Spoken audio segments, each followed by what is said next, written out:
Good morning and welcome back to the Bloomington Breakfast Club. I'm Gabrielle Balanson. And I'm Lydia Knoll. We love having you join us every Monday morning for all the latest on news, sports culture, and entertainment. Plus, we love showing you all of the wonderful things Bloomington has to offer. So don't miss our special guests on later in the show. Stay tuned, Hoosiers.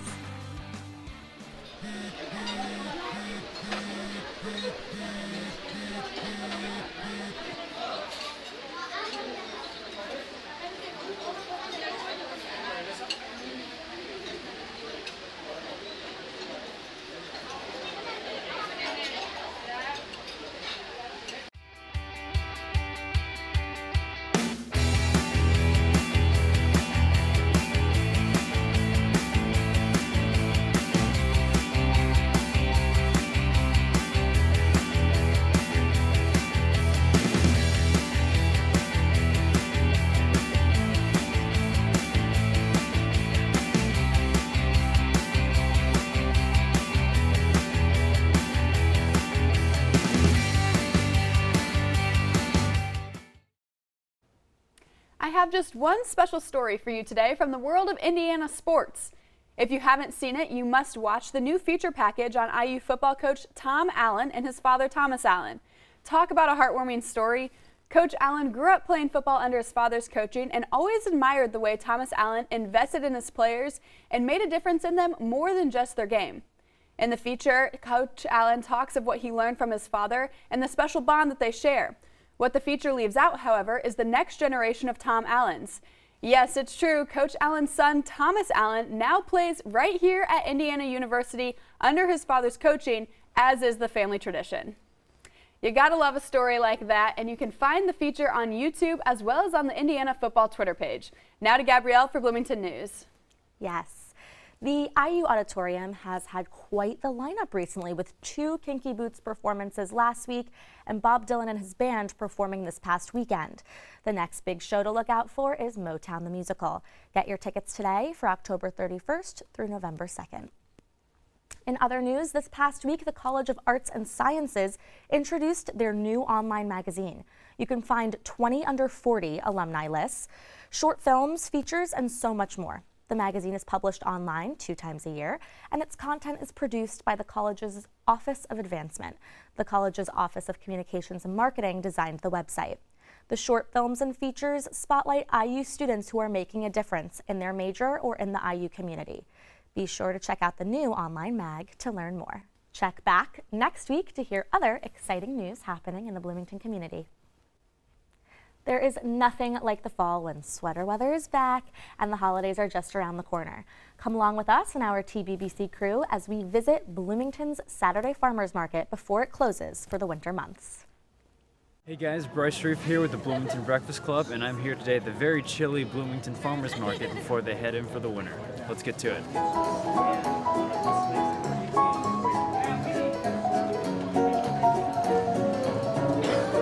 So this is our second year officially in the farmers market. We've been coming here for 1 year. This is our first year.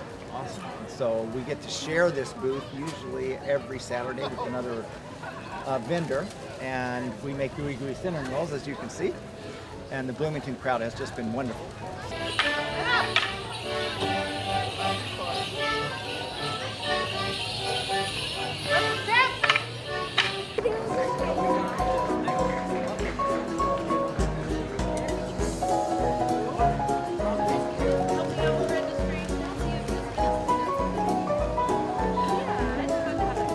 I've been working it for 2 years, and I think that this is one of the better farmers markets that I've ever been to. And I've lived in Chicago and I lived in New York for a while. So I think that like the amount of farmers and the amount of people involved in this market is especially impressive. As just like a show of force for the community and like what we care about as a town. It is now time for everyone's favorite part of the show, the unnecessary updates of the day. And this morning we have the lovely Avery Pierce of our news segment, Avery's A-List, joining us. Anytime there's breaking celeb news, I guarantee you, Avery heard it first. So first up, the first unnecessary update. Have you guys heard of Starbucks launching its new zombie frap with like for Halloween, you know, with they said it's like green apple caramel, drizzle of dark mocha, and pink whip that's supposed to be brains. I think the pink whip puts me off a little bit. The rest of it sounds good, and then you get to the brains part, and it's like, is that a little? I don't know. No, I respect them going the whole mile. I respect them Fair. really going for it and really going over the top. I respect that. I mean, they always do this. They, you know, they try to come out with what else did they do? The unicorn one. frap. Yeah, just do you remember that? What was that, in the spring? It was summer? Yeah, something like that. That's oh what my it made me gosh. think of too. Very Crazy. interesting. Next unnecessary update of the day, John Stamos, is finally engaged to our dismay. It is not to Aunt Becky, however. Oh. Lori Loughlin and John Stamos have been friends for 4 years, and Lori is married with kids. So that's the thing. So John just got engaged. Did you hear? Yes, I did. Okay. So that's great. Of course he did. Of course he did. But I'm such a big fan of I mean, Aunt Becky and Uncle Jesse, and I mean, in real life, they're very good friends. And that's awesome. I love that. Which is so great. But now he is off the market. You know, I don't like this because I always thought John Stamos was the bachelor of being a famous person. Thought he was like the permanently a bachelor for his entire career. Right. He just had that vibe about him. I can does. just picture John Stamos at a bar in like a leather jacket. So That's now you're a little disappointed because Yeah, you're like, that image of him is broken. He He's a doesn't have family the man vibe now. anymore. It's Right, not as right, interesting. right. That's true. Very true. Okay, so next up, Anna Wintour. She was on the Late Late Show with James Corden. I love him.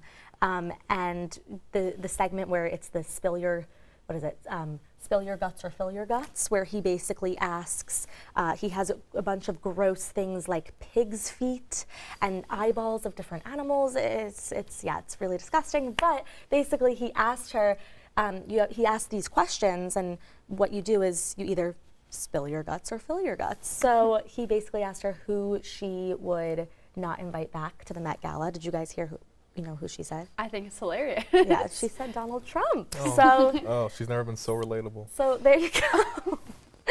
Yep. So that's always a fun segment on James's show. That's I hilarious. think it's really I think. funny. So, Oh, yeah. what a bad position to I have to choose know. between the two. I know. Oh man.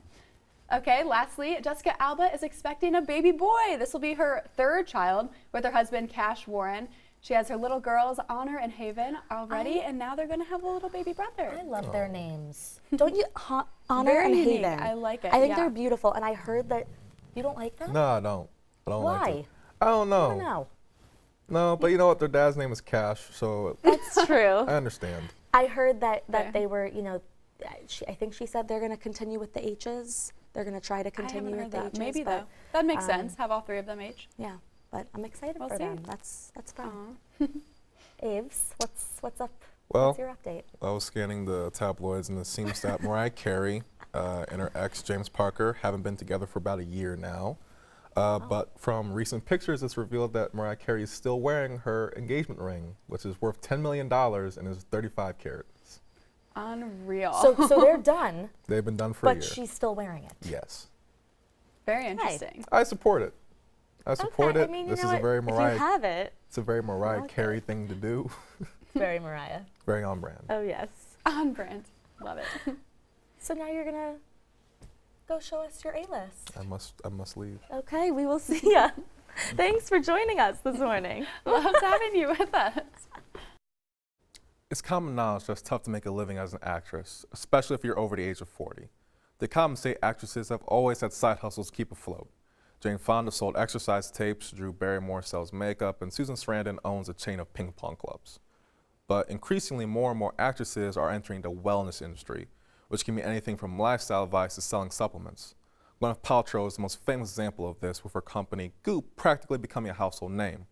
Jessica Alba is another actress who's entered the health and wellness industry with The Honest Company.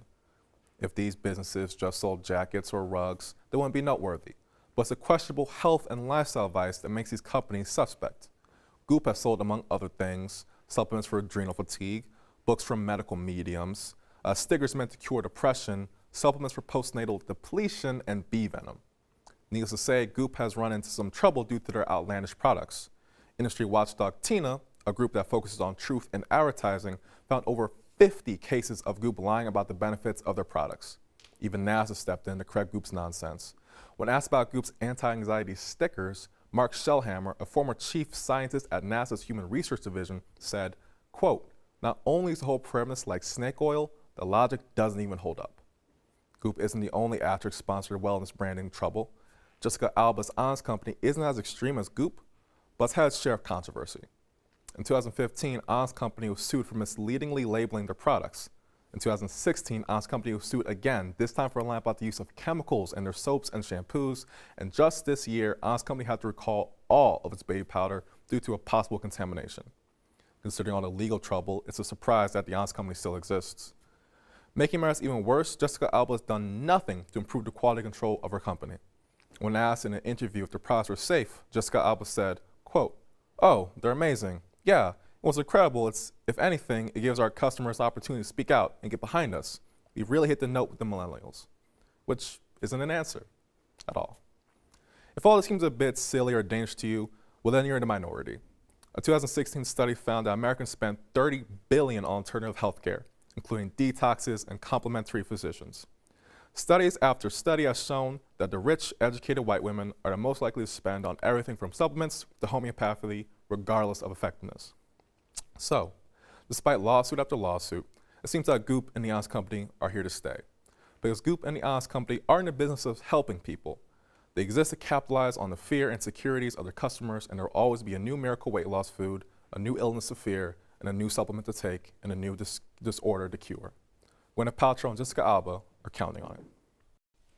Each week, we bring a new guest onto our show, someone who is making a difference in Bloomington on or off of Indiana's campus.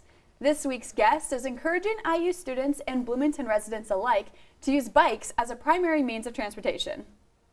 Through their Earn a Bike program, anyone can volunteer 3 hours of their time in exchange for building a bike from their gently used pieces. In studio with us today is the outreach coordinator for the Bloomington Bike Project, Hugh Farrell. Thanks for joining us today. Of course. Thanks for having me. Thank you so much Yeah, for coming of course. on. We're glad to have you. excited. So first, I want to talk a little bit about this Earn a Bike program. Can you just explain how that got started and what exactly that is? Yeah, so the Bloomington Community Bike Project's been around for 20 years now. It started out in someone's garage, then spent a while in the basement of Harmony School, and for the past 10 years or 10 or 12 years, we've been basically at Madison and 7th Street right by the Beeline. And so one of our main programs is this Earn a Bike project. So basically anyone can come in, as you said, do 3 hours volunteering, and then start building their own bike. And we have some bikes that, basically you need to fill up the tires, fix the brakes, and then they can roll out the door. We have other bikes, and especially a lot of sort of nicer bikes and classic bikes that just are stripped down to their frames. You could spend 10 or 15 hours building a really beautiful bike, all with the support of volunteers at the Bike Project. So nice. So the goal of the Bike Project is to get people onto bikes, and that means removing cost barriers and removing the sort of like economics of riding. And that means that sometimes it's young people who are getting on a bike for the first time, and their parents bring them in, get them a bike that way. By the way, all of our children's bikes are always free. And then sometimes it's going to be new IU students. We have a lot of exchange students come in who it just doesn't make sense for them to buy a bike, and so they're able to build a bike and then pass it on when they leave. And then also it's a lot of folks who might be out of a job or in a bad situation. Means that they can definitely get to work if they get a job, get around, even if they don't have any cash. That's so beautiful. I love that. Do you know how many bikes a year you guys make? Do you have any idea? Yeah, I would estimate that we get 300 bikes out of the shop a year. That's between bikes that we sell bikes. We build bikes ourselves to just sell to pay the rent, and we generally put those sort of at the bottom of any kind of standard market pricing. Just again make them affordable, but also pay our rent. And then bikes that we pass on to other shops because we get a lot of bikes in, and so we're able to support other bicycle shops around the Midwest by getting bikes to them that do similar work. and then the Earn a Bike program. So That's great. yeah. Now, you said this morning that you biked here, so I Yeah. take it you're a pretty big biker yourself? Yeah, I mean, Bloomington makes it really easy. So, Right. you know, for me, it's a 10-minute ride here, and, you know, I enjoy this weather. I enjoy the fall. So, yeah. Oh yeah, that's so nice. And how did your interest, in bikes begin? I moved to Indianapolis from Chicago when I was in high school, and went from a really urban area where it made sense for me to take the bus and train to middle school, to a much more dispersed suburban zone where almost everyone drove. And it wasn't the most comfortable transition for me. And so I just refused to get a license when I turned 16 and Really? just got a bike instead. I eventually got a license, but I've basically been biking since then, just as a way to try to relate differently to urban space. And there's so many, benefits of riding a bike for the environment, and how do you feel about those reasons? I mean, I feel like, it's definitely the case, and this is an old slogan in the bicycling community, is one less car, right? Every bike means there's one less car on the road, which means less congestion, less pollution, less fossil fuel usage. But I also think in a broader sense, bicycling is a technology that can be grasped on a much more DIY or autonomous level, and that's what the Bike Project's about, right? Right. So instead of this thing where it's really hard to get to the point where you can fix up a car, and it's getting harder all the time as the technology becomes more specialized, the goal with the Bike Project is to ensure that basically anyone who wants can have access to the maintenance and repair of their own bicycle. So it's already a technology that, you can customize your bike, you can, keep it going yourself, or with the help of a volunteer, or with the help of lots of local bike shops. And so I think there's something that's really valuable in a world where people understand less and less of what's going on, to be able to grasp and control their transportation, and to do so on a level that's shared with their neighbors. Yeah, It's a very exactly. interesting concept. It is. Yeah, That's it's so so great. It's fun. such a nice community. The Bloomington Bike Project, it brings the Bloomington community together. And I love that. We love that. So thank you so much for joining us and Of course. coming on. This Yes, was so we nice. loved having you here. Yeah, we really did. Yeah. Sharing all of your bike knowledge with us. Yeah, Yes. hopefully I can inspire you all to get on a bike. I don't know how often Yes, you do, we'll but have to try it out. Oh, that could Honestly, be yes. interesting. It would be very interesting. But viewers, thank you for tuning in to another episode of our Bloomington Breakfast Club. Yes, be sure to follow us on all social media at B-Town Be Fast Club and use the hashtag BTownBeFast. We want to hear what you all think. Check back every Monday for your weekly recap of all things Bloomington. And if you're interested in joining the Breakfast Club team, please contact our executive producer, Bryce, at breef@indiana.edu. See you next week, Hoosiers.